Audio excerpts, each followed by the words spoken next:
Ladies and gentlemen, welcome back to another episode of Bears Talk. Today, we have an exciting episode for you guys today. We are going to be recapping and grading the entirety of the Chicago Bears draft from this past weekend.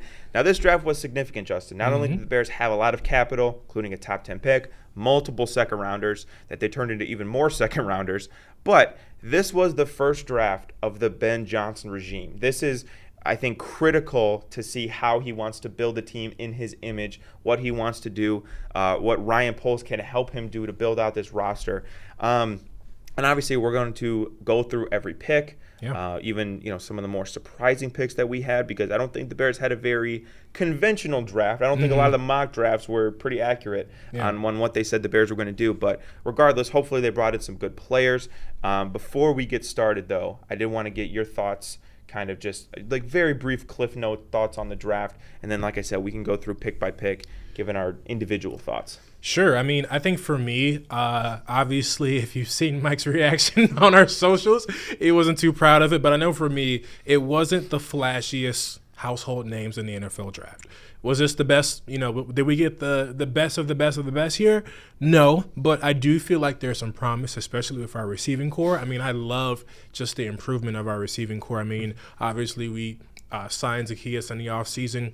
We added a elite wide receiver in the later rounds of the draft. So I feel like that's really going to be one of our core sentiments of this season.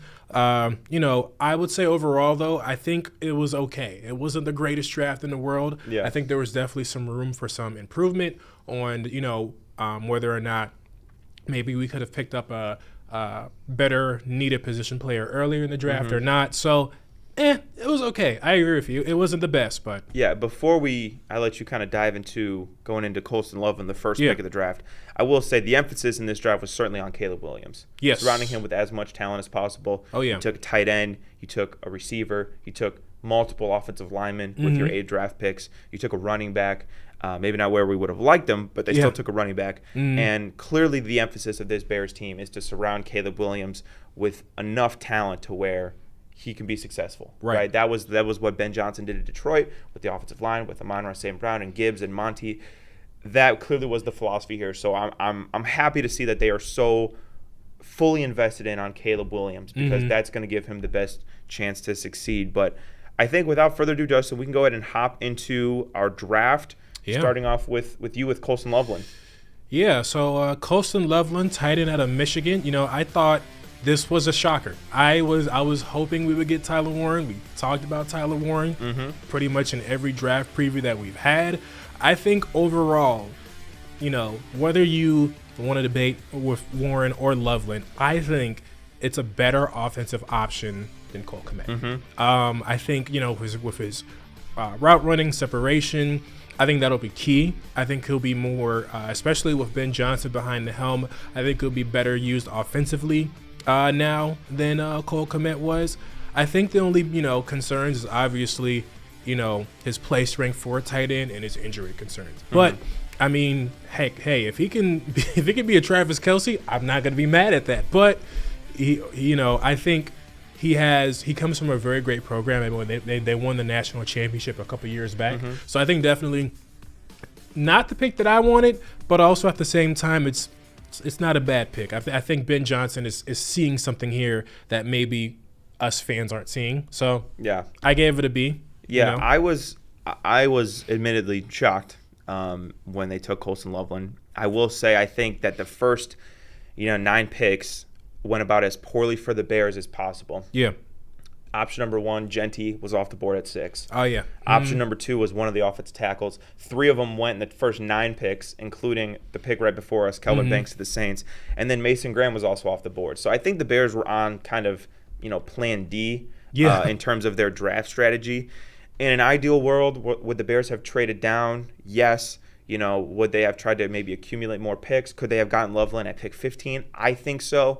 But this draft was not necessarily a draft that was so top-heavy that teams were going to overpay to trade up. So I guess I understand it. Like we said, Loveland comes from the kind of branch of Travis Kelce type of tight ends. Yeah. You're not going to necessarily have him lead blocking on, toss or sweep or anything like that. But He's a tight end that's going to find the open space. He's going to be a quarterback's best friend. I think in a perfect world, he's a guy that's a chain mover on third down. Yeah. Good speed for a tight end. I mean, he's 6'6". You know, that's a huge catch radius for Caleb Williams. Yeah. Going to provide him with a security blanket. So I think I will grade this pick as like a C+. I don't love this pick. However, going back to what I said about Caleb Williams, this is a pick for Caleb Williams to make his life easier, to give him another option in the passing game. And, you know, Ben Johnson in Detroit ran a lot of 12 personnel, 2 tight ends on the field.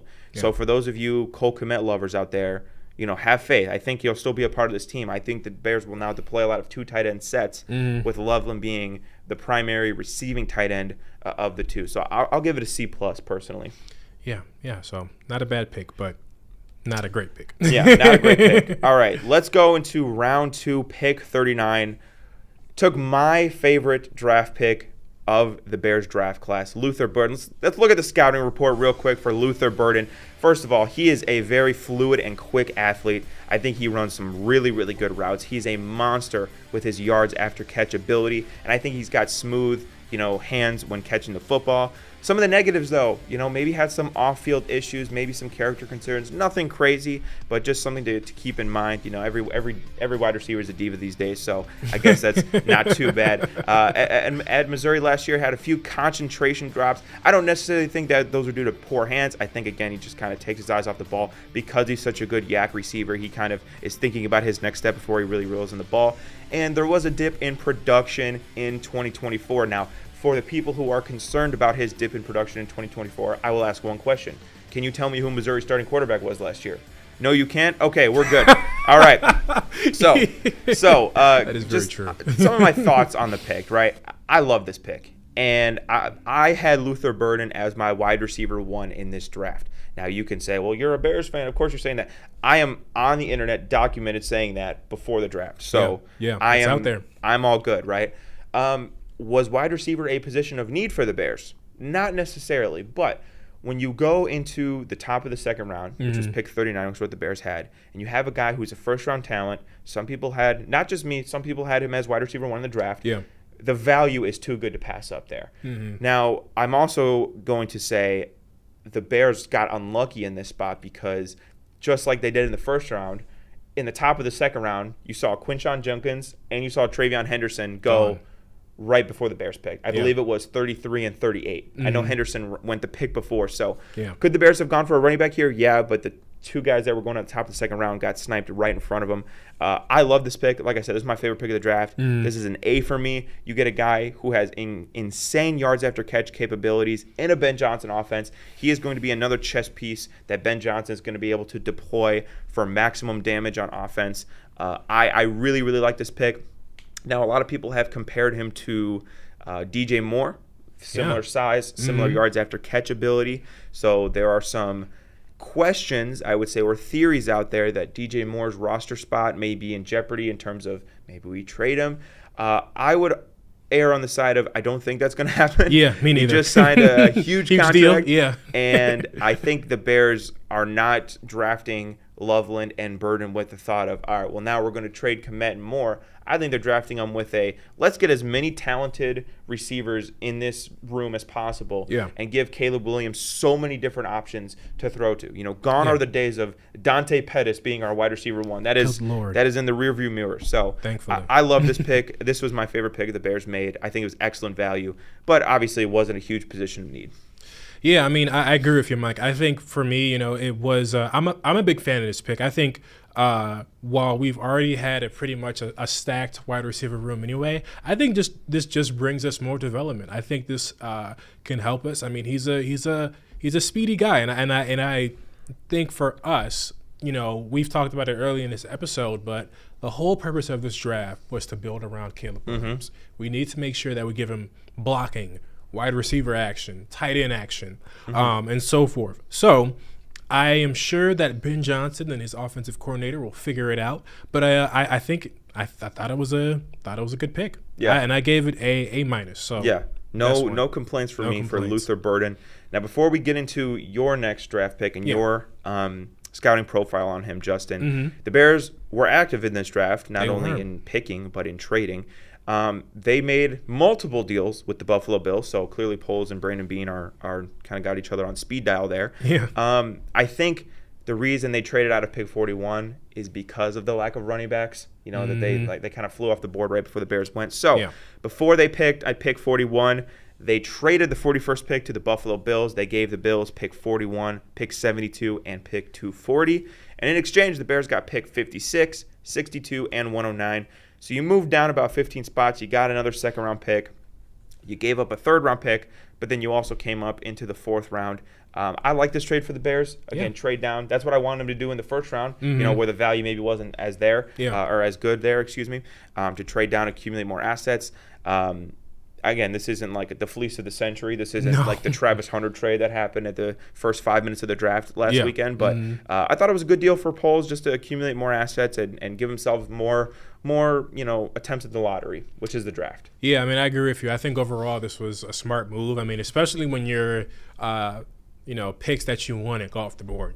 Try to go back and see what you can scrape up in the later rounds. So, solid move. Yep. All right, let's move into round 2, pick 56, Ozzy Tapilo. If I'm saying that wrong, I apologize. Offensive tackle from Boston College. Now, I thought this, was not a bad pick. I mean, we've said it before. We need big boys, right? 6'8", 315, sturdy base, quick hands. He's great at run blocking. The only thing that, I looked at when we drafted him was, sometimes when you get the 6'8", 315 big guy, is he fast, right? So I think that'll be a concerning question for sure. I also think as well, his arm length is going to be, another issue. Can he be able to, hold guys down and block if you need to? I think for me, this is not a bad pick. I mean, we need to make sure that Caleb Williams gets protected on the offensive line, so he has enough time to throw and get the ball out. Obviously, right before this, we had a running back that we wanted to get. Obviously, he got grabbed off the board. Yeah. But I think when you have a guy his size and his motor, I think it can definitely be a great potential to try to grow and develop. So, I'm pretty happy about it. The more protection for Caleb Williams, the better. Yeah. And I gave this grade a B+. What about you, Mike? Yeah, I can't be mad at this. I mean, you watched the offensive line last season. You told me the Bears picked a tackle in the second round. I'm not going to complain, right? Yeah. Like you said, he does not the most athletic guy. That tends to be the case when you're 6'8", 315. I don't know how fast I would run if I was that size. But my concern with him is more so his bend and his kind of athleticism to more athletic defensive ends. No offense, at Boston College, you're not going against Micah Parsons, Myles Garrett. So I think some of the elite athletes on the defensive line will give him trouble at the pro level. But like you said, good run blocker. He's big. He's a mauler. I do want him to, maybe get some more foot quickness, maybe drop a little bit of weight. I know that sounds kind of crazy for a big boy like him, but maybe drop a little bit of weight, get a little quicker.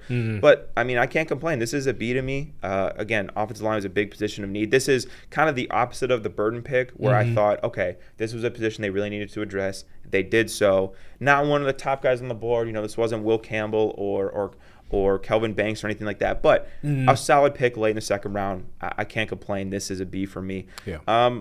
Because of the Buffalo Bills, the Bears had multiple second-round picks after their pick 39 selection of Luther Burden. Let's go now to pick 62 in the second round, Shamar Turner, the defensive lineman from Texas A&M. Scouting report on him is really positive. Got a great motor. Doesn't give up on a play. Is constantly going. He's a very powerful defensive lineman, very powerful rusher. Got a great play strength, very versatile on the defensive line. He played 3 tech, he played 1 tech, he played 5 tech at Texas A&M. He was all over the defensive line, got great quick off, great initial burst. Now, one thing about him, though, is he is a little bit small. He lacks a little bit of mass. Maybe you want him to get a little bit stronger. His bend on the outside isn't great, which you can argue is not an issue because he'll probably be playing on the interior for the Bears. But the big thing is he had some discipline issues at Texas A&M. Oh, he did. He had a lot of personal foul penalties. He had a lot of kind of temper tantrums, like I'll call them, and that cost the Aggies in spots this year. There is a video, if you care to look it up on the internet, of him getting pushed down against Ole Miss and then responding with let's call it an uppercut to the groin. Let's call that. And those are the type of things. And I know it's funny to look at and it makes you laugh. Yeah. But those are the things that you really need him to kind of reel in. Yeah. It's great to have aggression. It's great to have high motor and high competitiveness. But there's a line that you need to draw in the sand where that stuff is stupid, and that just hurts whatever team he's on. Yeah. So. He was asked about that in his post-draft interviews, which I thought were funny. He said he's done with that. He said he got paid now and he's all done with that. And I hope he's right. Yeah. This is a guy who is, I think great value for the Bears. This was a really good player with some disciplinary questions, of course. But if the Bears can reel it in and get him to really lock in, I think he could be great. Ryan Poles even talked about in his presser after the draft. He said, there's probably going to be some fights in training camp. Like that's going to be the energy that this guy brings. So again, to a certain level, that's a good thing. That is. But you don't want it to cross into, all right, now you're just being immature, you're being stupid, you're hurting the team. So I'll give this a B+. Again, good value. It's never bad to invest in the defensive line. Go look at the Super Bowl champions and tell me it's bad to invest in the defensive line. Yeah. So I'll give it a B. I like this pick a lot. No, I mean, I like this pick as well. I think the other thing that we didn't talk about is his injury concerns. He did play last season with a stress fracture. Yeah. I think definitely, hoping, fingers crossed. I mean, he's hopefully with a couple of more months of rest and recovery, he'll be ready to go for the 2025 season. Obviously, you spoke on the temper issues. He's a guy who likes to run hot and can be really angry and aggressive. But but honestly, I'd rather have somebody who is over the top and is passionate about the game of football versus somebody who is not and who doesn't really care, right? Yeah. I think we have a diamond in the rough here with our new coaching staff as well. I think we're in a perfect position because it's not like we are bringing in a player with poor coaching staff behind it. I think he can be teachable, he can be trainable, and this could be an effective pick for us for sure. So I pretty much gave this one a B-. I was happy with it. I think anybody on both offensive or defensive line is a good help right now. We can never have too much of that. So I wasn't mad at that pick at all. And that's why you go out and you pay the big bucks for the coaches. Yes. That's what the Bears have not done for so many years. Yeah. That they finally course-corrected on this year. So when you get a guy who has a lot of talent and has a lot of potential, you get a really, really good defensive coordinator like Dennis Allen to get all of that out of him and to coach him up the right way. So I absolutely agree. Before we get into your next scouting report for our next pick, Bears made another trade. They did. With the Buffalo Bills. Again, Billy Bean and or Brandon Bean, excuse me. I said Billy Bean. I'm in baseball season. You are. This is not Moneyball. This is not Moneyball, ladies and gentlemen. Brandon Bean, excuse me. And Ryan Poles made another deal. The Bears received pick 132 and 169 in exchange for pick 109 to the Buffalo Bills. I think that 109 pick got traded around between the Bills and the Bears about four different times. So finally, the Bills took somebody at 109. But our next pick 132. Justin, take it away. All right, pick 132. Ruben Hyppolite, linebacker out of Maryland. Now, this one for me was not a fan favorite. Not of me or any of the Bears fans. I think for me, I'll be positive here. I think for me, speedy guy. He's consistent. With his injury, no injuries. 46 career starts. Has great acceleration. But let's be honest. Last year he got dominated by the offensive line. His technique is not that great and doesn't really match the eyes of quarterbacks. So I think for me, this is a great depth piece. But he's also 5'11" is. I mean, don't get me wrong. I mean, we just drafted a 6'8" monster for our team. So, in the NFL terms, he's a little undersized. I think for what his use might be for, I feel like he's going to be a more of a special teams guy. Yeah. Somebody who will be in those types of schemes and scenarios when we need to use him. He struggles against the run, and he needs a lot of work with his hands, which, like I said before, preaching to the choir. We have good coaching now, so I think this can be a fixable thing for him. My overall thoughts, like I said, was not a big fan of this pick. I felt like we kind of panicked a little bit after two of our running back choices got picked off beforehand in the fourth round. The only thing that is saving this from being an F is his elite speed as a linebacker. Yeah, he's fast. Yeah. And he's fast, and I think he'll be used. Like I said before, I think he'll be used for that special teams plays for sure. So I gave this a D. Not really my best pick. Not really my favorite pick. So no, this is not this was a very odd pick to me. I thought this was their worst pick of the draft. I'm not a fan. His film was really bad at Maryland. And for a guy who was a 46-time starter, started 46 games is probably how I should say that. That's concerning, right? Yeah. Techniques all over the board. His play strength is not great. When the offensive linemen get to the second level, I mean, he's like completely washed out of the play. It's like those are not the traits you want in a linebacker. Now, again, every time that you say one of those things, you can in your head say, well, he ran 4.39. He ran 4.39. And that speed, I think, is definitely what got him taking in the 4th round.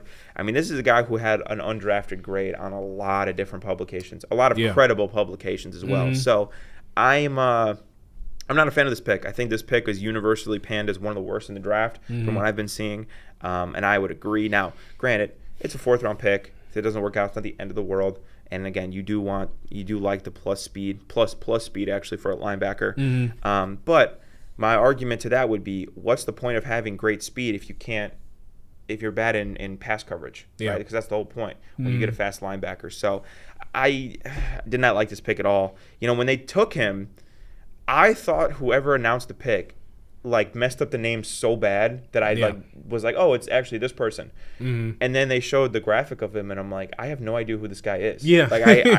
And again, I'm not saying I know every prospect in the draft, but I know the vast majority of them. So when you take a guy who a lot of people have never heard of, and then you look and see that he had an undrafted grade and his film's not that good, it does lead to some questions, I won't lie. So I was not a fan of that pick, to say the very least. But pick that I liked significantly more. Moving on to our next pick, round 5, pick 169. The Bears took Zah Frazier, corner out of UTSA, University of Texas, San Antonio. I believe they're the Roadrunners, if I'm not mistaken. Scouting report on him: he has long arms and he is tall. He is 6'3". This is a Pete Carroll corner. If you look at the prime Legion of Boom days, they were all tall. They had long arms. He is also fast. Ran 4.36 in the 40-yard dash. That is good. Very productive last year. Had 15 pass breakups and 6 interceptions.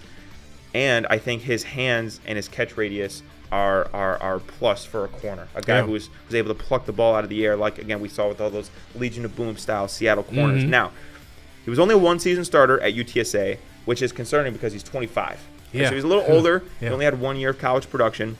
And I think sometimes he does lose the ball in the air, especially on those deep patterns. The ball can kind of get lost in the shuffle, and he can allow some easy catches. Is this a player that I am mad the Bears took a chance on? Absolutely not. No. When you're a corner and you're tall, you're long and you're fast, I have no issues with that, right? Yeah. He reminds me a little bit of Rick Woolen from the Seattle Seahawks. Same school. Both of those guys are kind of freak athletes in the sense that they're tall, long arms, really fast. Yeah. And Rick Woolen, with adequate coaching, who went to Pete Carroll, I was just talking about, with adequate coaching, was able to become a really good corner in this league. I think we could see a similar thing for Zah Frazier, although, he's a little bit older. That's, I think, the difference here. And Rick Woolen is definitely faster. But I think this is a solid pick. I do think we needed some corner depth because I think Gordon is great. Obviously, Jalen Johnson is great. I'm not a huge fan of Stevenson. Yeah. We've been on record. The Washington game just it altered my belief in him, and I jumped off the train real quick after that. So adding some corner depth in the 5th round, I'm never going to complain with. Is this a home run slam dunk pick? Probably not, but to me that's a B, and I'm fine with that.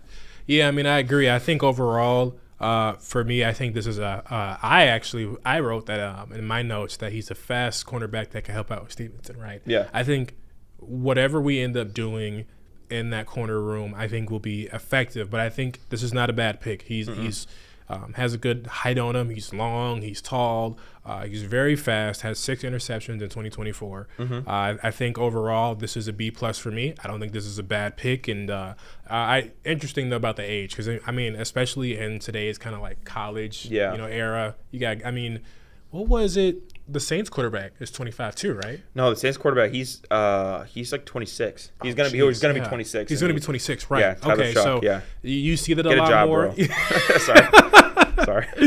You see that a lot more with eligibility and kind of a lot of guys who are. Don't get me wrong, but college especially, and now with the NIL, guys are moving around so much. I mean, it is the wild, wild west in college football right now. It is. Let's go on to our next draft pick, round 6, pick 195. The Bears picked Luke Newman, offensive lineman out of Michigan State. Scouting report on him, 4-year starter. I like that on the offensive line. I like a guy with a lot of experience.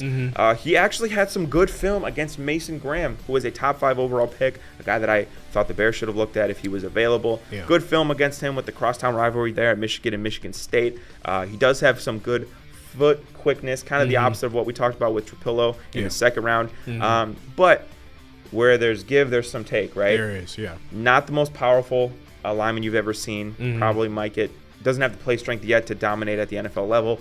Run blocking is not great.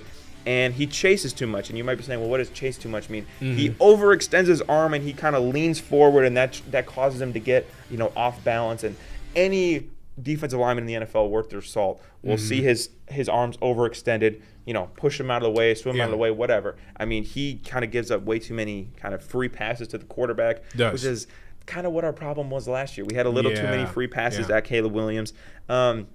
His technique isn't great, which for a guy who started 4 years, again, is kind of concerning. I wasn't in love with this pick. Again, we're really nitpicking here, a 6th-round pick. I'm not going to act like this guy's going to be prime Walter Jones or anything like that.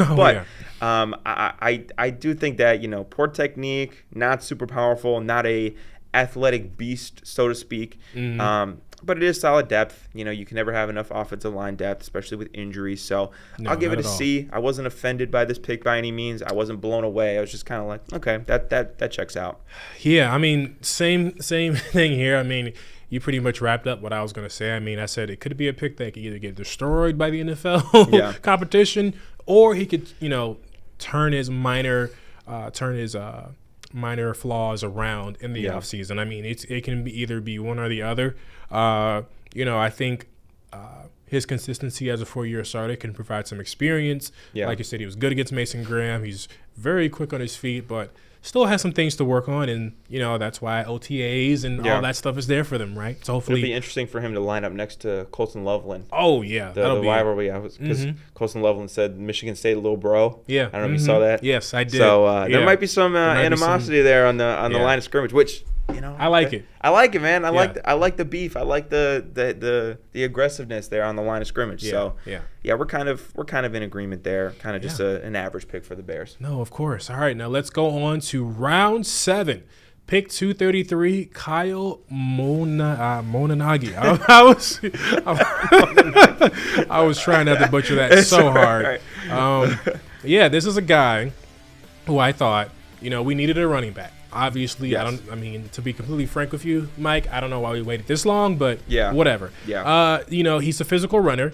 He has great contact balance. I think, if we want a guy, if you want a wideout who can catch the ball, he catches passes easily. I think this is an impressive stat. 0 fumbles. As a running back, that's a really, really good stat. Yep, absolutely. For as physical as he runs, to not fumble the ball, absolutely. Yeah, I mean, huge. His low center of gravity and his leg drive makes him super tough to bring down. I think we have a really, really good pick. I mean, some of his weaknesses is his slow cuts. He's more of a physical running back, so he's not going to be able to toss the ball. He rushes down. Stick his foot in the ground and make it. He's not the flashy juke move Marshawn Lynch, but I think for somebody who can gain us an extra first down or gain us a couple of yards, if we're trying to complete a third down or whatever, I think this is a good guy to have. I think he'll create great production behind DeAndre Swift, and I gave this a B-. Yeah, I'm gonna add to what you're saying too. Not a guy who's gonna win a lot of track meets. No, he's not a guy with great long speed, but I think where he lacks in just pure home run hitting, he's not gonna be Saquon Barkley running for 60 yards. No, he's gonna punish defenders. And he is going to fight for every single yard. I really like his physicality. Now he's not big necessarily, and I think he will struggle with some blitz pickups. So maybe he's not a back that you play on third down as much. But again, to get a physical running back this late in the draft, I really like. Played at Rutgers, so you could say if he played maybe at Alabama or Ohio State or whatever, he might have gone higher in the draft. So sometimes teams can benefit from a guy going to a smaller school like a Rutgers. Rutgers is an Ivy League school, right? Yes. So I'm just going to assume he's smart. That's not any reporting. It's a knock against that's him. Just like I'm just going to assume that he's smart if he went to Rutgers. I couldn't get into Rutgers. So, but no, I mean, finally they took a running back, right? It took them this long, but they did it, and I thought this was good value for the 7th round. I'm going to go with a B+ here. Again, position of need coming into the draft. They finally addressed it. Solid player, physical runner. He'll have a role in this team. Is he going to be an every down, 3-down running back that we're going to be throwing screens to? No. That's not his game. But if you saw what Ben Johnson did in Detroit with David Montgomery, I think he can be a version of that. He's not as good as David Montgomery. He's not as fast. He's not as quick. But I think he can be a version of that physical, punishing runner that'll be a nice tempo change from what DeAndre Swift is, who I thought, if we're talking about winners in this draft, DeAndre Swift is a winner. Yeah. Because this is a great running back draft class, and they all bypass Chicago. Yeah. So he gets to keep his job for another year. Now. Yeah. Ben Johnson does not get to go 2 for 2 on trading him. But, kind of overall thoughts on the draft. We've gone through every pick. We've gone through the trades that the Bears made. I'll start with my thoughts, Justin. Sure. Overall, I was a little disappointed. I'm not going to lie. Yeah. Like I said earlier, the Bears had premium draft capital. They had a top 10 pick. They had multiple second rounders. They had a bunch of picks later in the draft as well. They came into this draft with, I thought, a few pretty dire needs. I thought running back needed to be upgraded.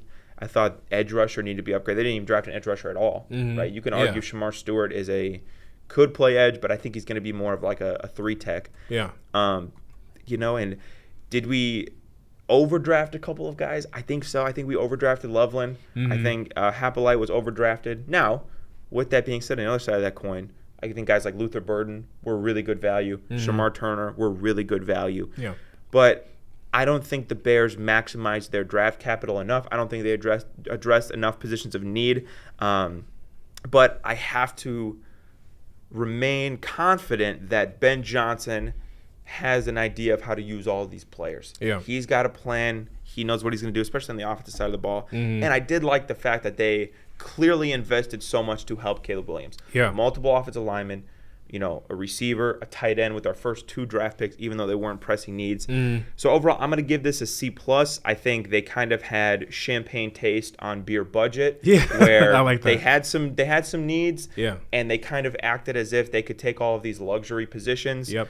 Do I hate it? No, but I didn't like it. I think I'm a bit more pessimistic than I think the national media on what the Bears did. And it's because I care, okay? It's because I care about the Bears. And I'm honest. I'm like a parent. So, Justin, I'll let you go ahead and give your thoughts right now. Yeah, I mean, I kind of spoke on it a little bit earlier in the beginning of this episode. But like I said, was this the most flashiest draft selections that we made? Obviously not.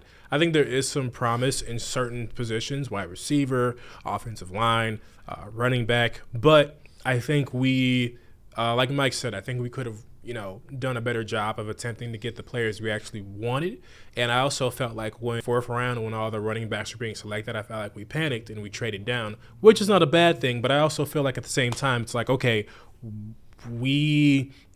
I think Ben Johnson's mindset is, let's be aggressive. Let's go out there and get our guys. And I really felt like maybe in the first round, Colston, Loveland, great. Not what I wanted, but great. Yeah. But then after, the 2nd or 3rd round is when I felt like, Poles and Johnson were just being really, really assertive. And they weren't really getting after getting the guys that they wanted. And then they were like, okay, we'll just trade down because why not? So overall, I gave this a B-.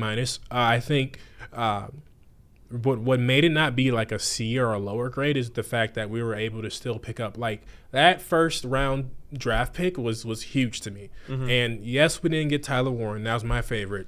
But overall, I think we're still getting a good guy who can. We're getting a offensive upgrade than what we had with Cole Kmet. So overall, I think not a bad draft. Could have been better, but also at the same time, I think I don't really feel like this draft is super loaded, especially when it came to quarterback and stuff like that. I didn't think it was the stacked draft like it was in past years. Yeah, I agree. This draft class was not great. So if you're, maybe you could say the Bears got a little unlucky that this was the draft class that they had all this premium picks. Yeah. And, last year, and the Bears were included in this, 6 quarterbacks went in the first top 12 picks. If that was the case this season, and the Bears were not taking quarterback clearly, that would have opened the board so much more for them, right? Yeah. One quarterback went in the top, 24. It was Cam Ward, and then it was 23 other picks, and then Jackson Dart went pick 25. So there was a lot of competition for the other premier players in this draft, the offensive tackles, defensive linemen, Ashton Genty. So I think maybe in a different year with a better quarterback class, the Bears could have gotten lucky because we know all those quarterbacks go high. I mean, we know that that's just always going to be the case. So for sure, maybe the Bears got a little unlucky in that regard. But again, I don't think they were aggressive enough trying to go get a running back. I agree. No, with you. I feel like they were really passive with that. And I am not a fan of DeAndre Swift. Yeah, he's not. And we'll see what he's able to do in a Ben Johnson style offense with hopefully adequate blocking, good scheming, and everything like that. But I don't think it's a coincidence that he traded DeAndre Swift the last time he had the opportunity to do so. Now, of course, he wasn't the head coach. He's not the GM. I get it. Yeah. But do you think they traded Swift without consulting Ben Johnson? I don't think so. No. And I think that there's a reason for that. I don't think that he necessarily matches the scheme that Ben Johnson's going to bring over here. So I'm curious to see how that goes. But again, overall, did we get a couple high-impact players? Yes. Yeah. I'm very excited to see Luther Burden in Chicago. I'm very excited to see the damage that he's able to do on those yards after catchability. And again, like I said, gone are the days of Velus Jones and Dante Pettis being our number one wide receivers. Now, I mean, we have kind of an embarrassment of riches in the skill position area. We do. And I'm happy about that. Yeah. We shored up, hopefully, the interior of our offensive line. You like Darnell Wright at right tackle. Yeah. Again, would I have liked to have gotten a left tackle? Yeah. That wasn't the case. 3 of them went in the first 9 picks. So, again, overall, a little disappointing, but not bad. I don't think this draft necessarily killed all the Bears' momentum that they had generated this past offseason. Oh, no. I don't think it's going to set them back for a couple of years. I think they could have done a little bit more. But, hey, at the end of the day, the Chicago Bears will go as far as Ben Johnson and Caleb Williams will take them. Yeah. Right? And that's still the case. I didn't think, again, it was necessarily a horrible draft. Yeah. So I'll give it a C+. Yeah. I'll give it a C+. I'll be nice to the Bears. I think the Bears definitely didn't have as bad of a draft experience as Shedeur Sanders did. No, and I want to get to that. I know you want to talk about that. I know you want to talk about that. So. Just overall, like, what were your thoughts? I mean, obviously the Shedeur one was the headliner, but like, was there any big surprises from any other teams or any other players in the draft that you saw that was like, wow, how did this person slip, or how did this person, why did this team make this pick? Like, was there any other drafts that you've seen from other teams that have really shocked you, or any surprising ones? Well, I thought Mike Green was surprising that he fell. That was before I knew that he had. Oh yeah. Let's call it off-field issues. Yeah. So then when I realized that, then I was like, okay, that makes sense why he slipped a little bit. I wasn't necessarily so surprised because we knew this was going to be a heavy offensive tackle draft in the first couple of rounds. We knew that the running back class was going to be good and was going to be sprinkled throughout. We knew that the quarterbacks were not good. Now, the surprising thing to me was that Tyler Shuck went 40th overall to the Saints. Yeah. Kellen Moore, I don't know what you see, buddy, but whatever. And then I think the story of the draft was Shedeur Sanders. That was clearly the story of the draft. I mean, everybody was talking about it. My mom was talking about it. Like, you couldn't go on social media without seeing a meme or a post or anything about Shedeur Sanders. So, I mean, that really had no bearing on the Bears necessarily because they weren't going to take a quarterback. No, they have Caleb. They just signed Case Keenum to be their backup. Whatever you think of Shedeur as a player, he brings a lot of attention. He does. And that attention would not have been good for this Bears team with Caleb as their unquestioned starter. Sure. Now, teams without unquestioned starters, I thought should have drafted him a little earlier. But again, the Shedeur thing, the Bears are not one of the teams that were ever going to take him. So I'm not surprised they didn't take him. But yeah, and honestly though, throughout this whole thing, like I understand because the rumors were he had like terrible like interviews with some of the teams he met with, and even Deion Sanders has went on and said, hey, my son's not going to play for these teams. So honestly, I don't think that was the greatest way to go about it. No. Not great marketing. Yeah, not the best,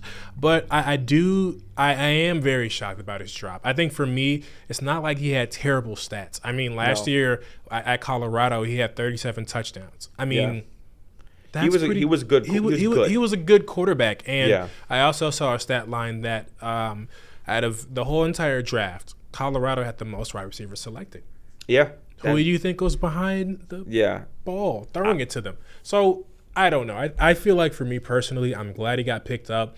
It's really weird how, I mean, I don't know. They took a quarterback before him, though. Yeah, That's yeah. the thing. They took a quarterback before him. Yeah. They traded down and didn't get Travis Hunter, which I mean, whatever. I guess. Well, they got a haul to get rid of Travis Hunter, but at the same time. Yeah, I would have risked it there. But yeah, I mean, that whole quarterback room is weird. You have Deshaun Watson, who's injured, Joe Flacco, Kenny Pickett, Dylan Gabriel, and then Shedeur Sanders. So that'll be an interesting competition I think for the teams offseason. just didn't want to deal with him. Oh, and yeah.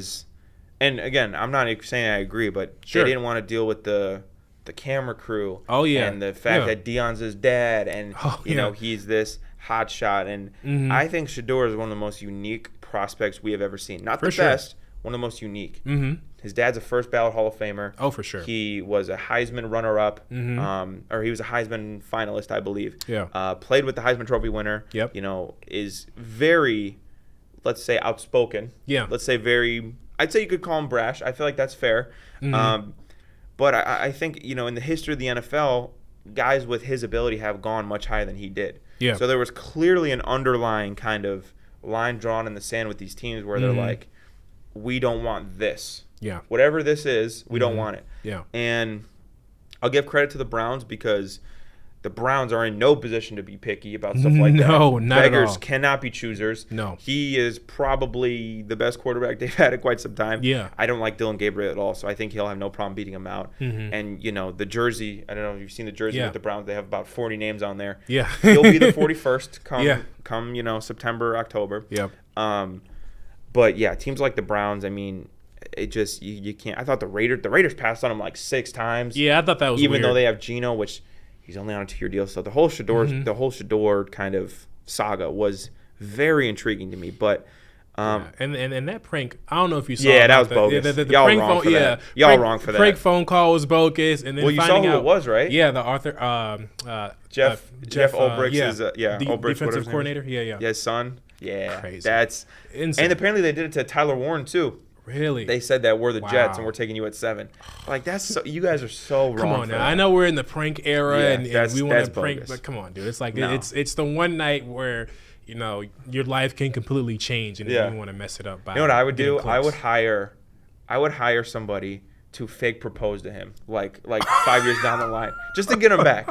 like have a girl go undercover, date him for 3 years, then propose to him and be like, psych, just to have him feel the same. Oh, goodness. Maybe I'm evil. I don't know. I mean, you know, hey, you know, because a lot of people were saying like, do you punish? You know, the dad in this situation. Well, the dad, I think he just left his. I think they said he just like left his iPad open, and the kid, wrote down the number. Wrote down the number. So I don't know if that's the dad's fault necessarily, but that was bogus. That was the worst part of the draft. It was like, come on, dude.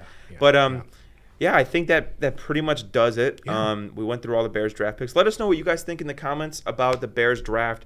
Each player. Did you like the trades? Did you like the picks? Did you like not taking a running back? Are you a big DeAndre Swift fan? Maybe you're DeAndre Swift's mom and you're watching this show. And if you are, then I'm sorry. You know, your son's much more talented than I'll ever be. So I thought I don't know where I thought you were going with that, and I thought you were like, I'm sorry, he's trash. You're like, whoa, no. Like, dude, all right, Mike. Show some respect to his mom. No. Dude. That's yeah, crazy. But that's gonna do it for me, Justin. You got anything to wrap us up? No, that's it. Thank you guys for watching, subscribing, liking. We appreciate it. We just hit 300 subs. Yeah, 300 subs. Wanted to shout that out. Thank you guys. Thank you. And 500 on TikTok. So thank you guys so much for the support. We appreciate you all. And we'll see you next time.